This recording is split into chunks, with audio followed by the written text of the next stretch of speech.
Radio Publique Africaine.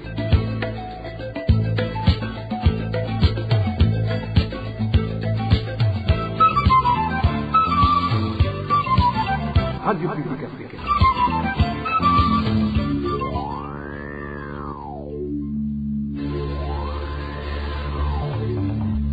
C'est le moment de suivre le journal parlé en français. À la présentation, Nadège Ilakose. Merci d'avoir choisi d'écouter la RPA. Bienvenue au journal de ce jeudi 13 novembre 2025 dont voici les principaux titres. Les évêques du Burundi et du Rwanda déplorent la fermeture des frontières reliant les deux pays en se référant aux liens fraternels qui les unissent depuis longtemps. Déclaration faite ce mardi à l'issue de la réunion de l'Association des conférences des ordinaires du Rwanda et du Burundi à Koreb, tenue à Bujumbura. Deux corps humains en état de décomposition avancée ont été découverts ce jeudi 13 novembre 2025 dans un tunnel d'extraction d'or situé sur la colline Gisaba, commune Chibitoke, en province de Bujumbura. Ces défunts non encore identifiés ont été inhumés dans l'immédiat sur ordre des autorités locales. Dans ce journal, nous vous parlerons également des effets du changement climatique qui affectent gravement le secteur agricole au Burundi. Voilà pour le menu, les détails c'est tout de suite. Bonsoir, débutons ce journal par la page sécurité. Deux corps humains ont été découverts ce jeudi 13 novembre 2025 dans un tunnel d'extraction d'or situé sur la colline Gisaba, zone Buhindo, commune Chibitoke en province de Bujumbura. Les informations en provenance de cette colline font savoir que ces corps ont été vus par des agriculteurs qui avaient été alertés par une odeur nauséabonde qui se dégageait de ce tunnel. C'est à ce moment qu'ils ont trouvé les dépouilles mortelles de ces personnes non identifiées dans un état de décomposition avancé. Selon les mêmes sources, les responsables administratifs et sécuritaires qui se sont rendus sur les lieux ont ordonné que les défunts soient enterrés sur place et la police judiciaire a débuté des enquêtes. Toujours en page sécurité, l'Association pour la lutte contre le chômage et la torture, à Luchoto en sigle, dénonce l'assassinat de Eric Irakodze qui a succombé à la torture lui infligée par des policiers. Vianney Ndaïsaba, le coordinateur de la dite association, demande à la justice de punir sérieusement les auteurs de ce crime et que la famille de la victime soit indemnisée. Suivez Vianney Ndaïsaba, le coordinateur de la Luchoto. Darishoto demande à Monsieur le ministre de la Justice des droits de la personne humaine et du genre, ainsi qu'au ministre de l'Intérieur, du développement communautaire et de la sécurité publique de prendre des mesures immédiates pour enquêter sur le fait, mener une enquête approfondie, impartiale, sur les actes de torture pour identifier les responsables et déterminer les circonstances de ces faits. Prendre des mesures disciplinaires et pénales contre les auteurs de ces actes de torture conformément aux lois burundaises et aux normes internationales en matière de droits humains.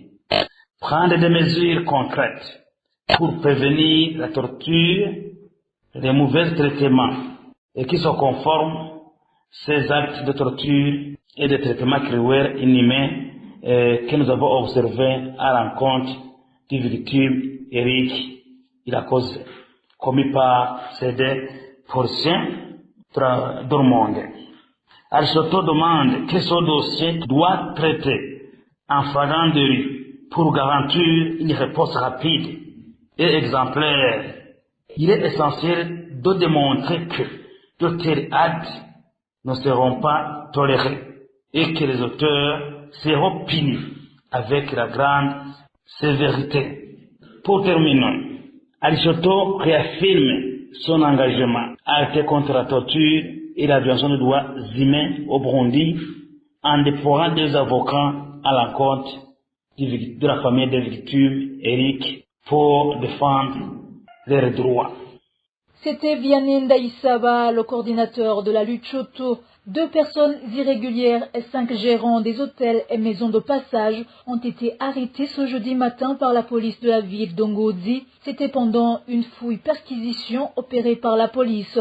Différentes sources policières précisent que c'est le travail de routine qui consiste à surveiller les déplacements et contrôler des voyageurs. Les gérants des hôtels qui ne respectent pas les règlements sur la gestion de ces maisons ont été obligés de payer une amende de 50 000 francs burundais chacun avant de regagner leur poste d'attache. Cela fait suite à l'appel de Victor Segasago, gouverneur de Butanyerera, qui invite tout le monde à surveiller les déplacements des personnes et leurs biens. Dans un instant, c'est la page justice. L'affaire de la journaliste Sandra Muhoza n'a pas pu être entendue au fond comme attendu ce jeudi 13 novembre. Pourtant, la concernée s'était présentée devant le siège présidé par Donatien Gendakumana après plusieurs heures d'attente. Le ministère public, représenté par un certain André, a demandé le report de l'audience, arguant qui n'était pas bien préparé. Ainsi, le procès a été reporté au 19 courant. Rappelons que le tribunal de grande instance d'Ongodzi avait ordonné le 14 octobre 2025 le maintien en détention de cette journaliste en attendant le prochain procès qui vient d'être ajourné. À présent, page politique.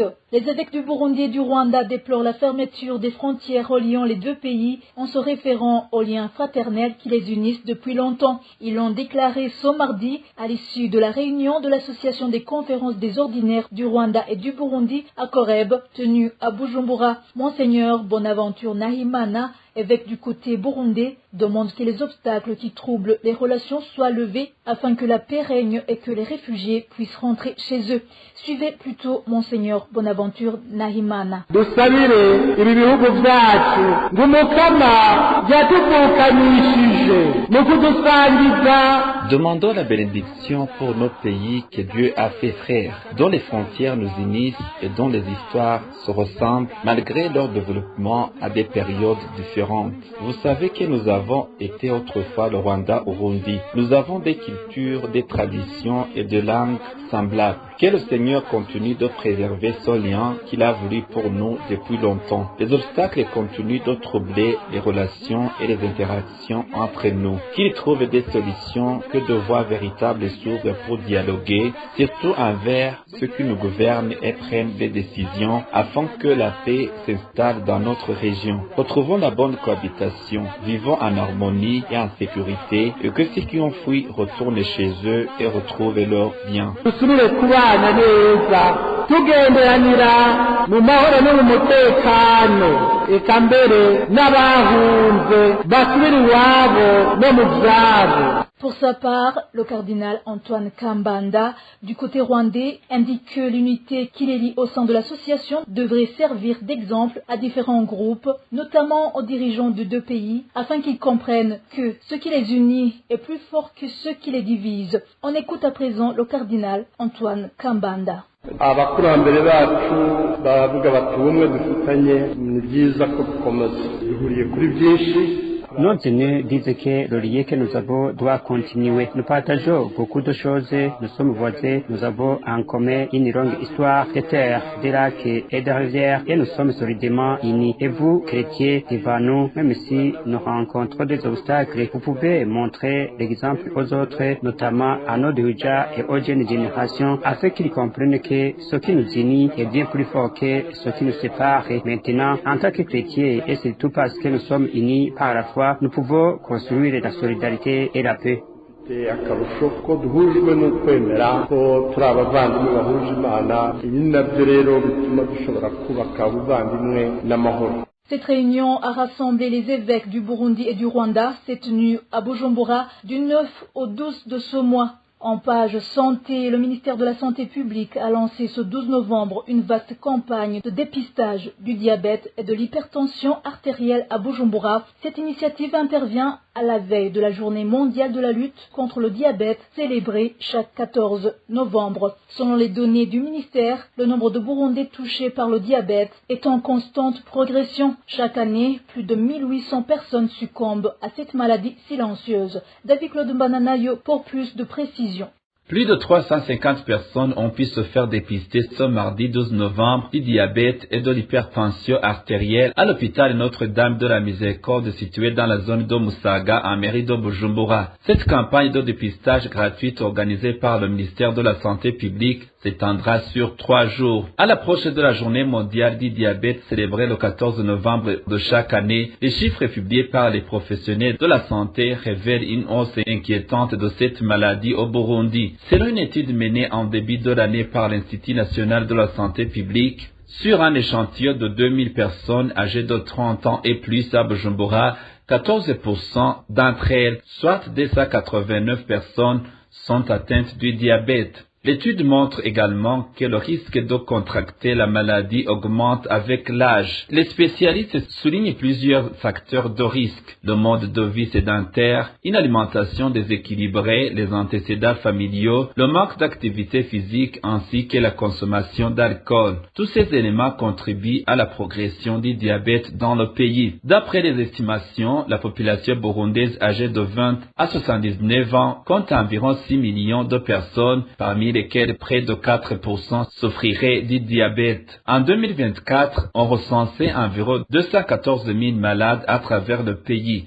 Ce qui alarme particulièrement les experts, c'est que près de 60% des personnes atteintes ignorent leur état de santé. Le pays fait toujours face à un manque criant de matériel médical pour le dépistage, d'accès aux médicaments et de personnel qualifié, notamment dans les centres de santé communautaires. Par ailleurs, la faible écriture de dépistage préventif fait que beaucoup de patients découvrent la maladie trop tard, alors qu'elle a déjà causé des complications graves pour leur santé. Merci David Claude Mbananayo. Et en page gouvernance, le mouvement des femmes et des filles pour la paix et la sécurité au Burundi déplore que certaines lois adoptées au Burundi ne restent que sur le papier, prises à la hâte pour répondre à des situations urgentes. Propos de Maître Jeanne d'Arc Zanignana, directrice exécutive du MFSPS, après que récemment l'État du Burundi a instauré une amende pour sanctionner ce qui enfreignent les règles d'hygiène, alors qu'aucune mesure d'accompagnement concrète n'a été prévue. Suivez Maître Jeanne d'Arc Zanignana, directrice exécutive du MFSPS. La loi qui punit les populations qui se soulagent dans des endroits non autorisés est une bonne initiative car elle vise avant tout à préserver l'hygiène publique et la santé de la population. Cependant, le véritable problème réside dans sa mise en œuvre. Il n'existe presque pas au Burundi de toilettes publiques accessibles, surtout dans des lieux comme les marchés, les lieux de culte ou les grands axes routiers qui sont fréquentés par beaucoup de personnes. Les citoyens n'ont donc pas toujours d'alternatives pratiques pour respecter la loi. On peut dire ainsi que même si la loi est bonne dans son intention, elle n'est pas accompagnée de mesures concrètes comme la construction d'infrastructures publiques ou des campagnes de sensibilisation pour en faciliter l'application. Ce qui est encore plus regrettable, c'est que nous constatons que certaines lois semblent être adoptées sous le coup de l'émotion ou pour réagir rapidement à une situation donnée sans études approfondies ni plan d'accompagnement. C'est ce manque de réflexion qui rend souvent leur application difficile, voire inefficace. C'est pourquoi je pense que avant d'adopter une loi, il faut d'abord faire une bonne analyse du contexte, prévoir les moyens de sa mise en œuvre et s'assurer que les citoyens disposent réellement des outils pour la respecter. Parlons environnement. Du 10 au 21 novembre de cette année se tient la conférence internationale sur le climat, connue sous le nom de COP, réunissant les pays signataires de la Convention cadre des Nations Unies sur les changements climatiques. Cette 30e édition a lieu dans la ville de Belém, au Brésil. Pour rappel, c'est en 1992 que les pays avaient adopté un accord international les engageant à lutter contre le changement climatique, un texte à l'origine de cette rencontre-conférence des patries COP. Cette session intervient alors que la planète fait face à une crise majeure liée aux émissions de gaz détruisant la couche d'ozone. Chaque année, le nombre d'usines augmente et les rejets de gaz dans l'atmosphère s'intensifient, provoquant un réchauffement excessif, des pluies imprévisibles et des inondations inhabituelles. À ce propos, Landrini Nyeletse, expert en environnement, indique que les effets de changement climatique sont également visibles visible au Burundi. Il souligne que ce phénomène affecte gravement le secteur agricole, pilier de l'économie nationale, car il compromet les récoltes et fragilise la sécurité alimentaire. Suivez plutôt Landry Ninheletse, expert en environnement. Aucun pays n'est épargné aujourd'hui par la crise climatique. À titre d'exemple, aujourd'hui, au moment où nous parlons, les mesures qui mesurent la quantité ou la teneur du carbone de dioxyde dans l'atmosphère révèlent que nous sommes au niveau de 425 ppm partie par million, alors que le degré requis ou le seuil maximal du ppm est censé être de 350. Cela veut dire que nous sommes largement au-delà du seuil requis. Donc, nous sommes dans la zone rouge où la température a fortement augmenté de plus de 75 ppm, ce qui fait qu'aujourd'hui, évidemment, nous sommes en pleine zone de danger et où, évidemment, nous subissons tout ce que nous subissons parce que la température a dépassé. Les conséquences sont multiples et assez sévères, notamment pour les pays du Sud comme les nôtres, qui subissent de plein fouet des phénomènes tels que les sécheresses, les inondations, l'élévation du niveau de la mer, des maladies et d'autres phénomènes extrêmes auxquels on n'était pas habitué. Évidemment, cela est d'autant plus grave que la plupart des pays du Sud, les pays africains, dont le Burundi, n'ont pas de moyens, de capacités soutenues pour s'adapter ou faire face lorsque ces crises frappent. Donc, les conséquences sont multiples, on les subit au quotidien. Et évidemment, c'est d'autant plus aussi grave que des pays comme le nôtre dépendent essentiellement de l'agriculture. Lorsque le secteur agricole est frappé au niveau de la perturbation du calendrier météo, lorsque la sécheresse est au rendez-vous au moment où les agriculteurs sont préparés à s'aimer, ou vice-versa, lorsqu'il y a une inondation alors qu'on était censé connaître une période sèche, évidemment, c'est tout le calendrier, le cycle agricole qui est perturbé. Avec ça, la production, les conditions de vie, et avec des conséquences comme la famine.